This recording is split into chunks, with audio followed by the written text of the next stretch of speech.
কোনো ধরনের অফিসিয়াল চিঠি বা কিছু যখন আমরা জানি যে মামলা হলো দুদকে, তখন আসলে এটা স্ক্রোল থেকে জানি। আপনারা আমাদের আগে জানেন ইনফ্যাক্ট, কারণ আমরা স্ক্রোল থেকে আমাদের আত্মীয়স্বজন ফোন দিয়ে জানাই। এবং এরপরে আমাদের কি করণীয়, আমাদের কাছে চিঠি বা অফিসিয়াল কিছুই বা আমাদেরকে তলব, আমার বাবাকে তলব কিছুই করা হয় নাই। তো আসলে একটা দেশে যে কারো বিরুদ্ধেই মামলা হতে পারে, কিন্তু সেটা সুষ্ঠুভাবে হইলে সেটা একটা অ্যাকসেপ্টেন্স থাকে। তো আমার বাবা আপনারা জানেন মুক্তিযোদ্ধা, এবং মানে সে ৪৫ বছর শিক্ষকতাই তার মেইন পেশা। উনি শিক্ষকই, এবং ৪৫ বছর ধরে তার ডেডিকেশন হচ্ছে শিক্ষক এবং গবেষণার কাজে।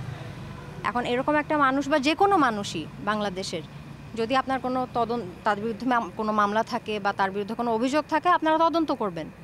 কিন্তু এরকম মানে এসে হঠাৎ করে আমরা কিছুই জানি না, এভাবে করে কাউকে তুলে নেওয়া যায় কি না, এটা কতটুকু আইনের মধ্যে যা হোক, যদি সেটা সুষ্ঠুভাবে তদন্ত, আমাদের কোনো অসুবিধা নাই। ইনফ্যাক্ট আমরা এটা কিন্তু আমাদের মানে একটা মানুষ বাসায় বসে আছে, একটা মানুষ কখন বাসায় বসে থাকবে? যখন তার সৎসাহস থাকবে তখনই তো সে বাসায় বসে থাকবে। এখন তো মানে হাজার হাজার মানুষ তো বাসা ছেড়ে বাইরে থাকছে, তাহলে কেন সে এতগুলা মাস বাসায় কেন থাকলো?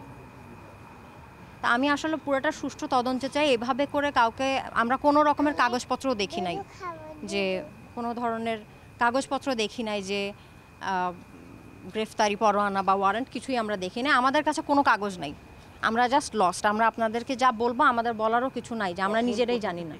বাসা থেকে করা হয়েছে রাত 11টার দিকে হবে, 10টা, ধানমন্ডির বাসা থেকে।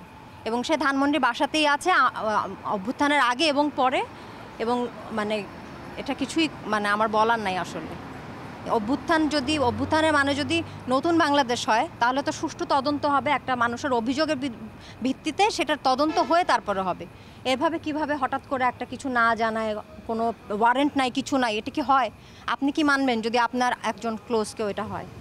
এটাই আমার কথা, যে আসলে সুষ্ঠুভাবে হোক, এভাবে তদন্তের মাধ্যমে হোক। এভাবে হঠাৎ করে কাউকে বাসায় থেকে কোনো গ্রেফতারি পরোয়ানা না দিয়ে এ ধরনের কারো যেন না হয় এই বাংলাদেশে। সো এটাই, আমি আর কি বলবো। Thank you.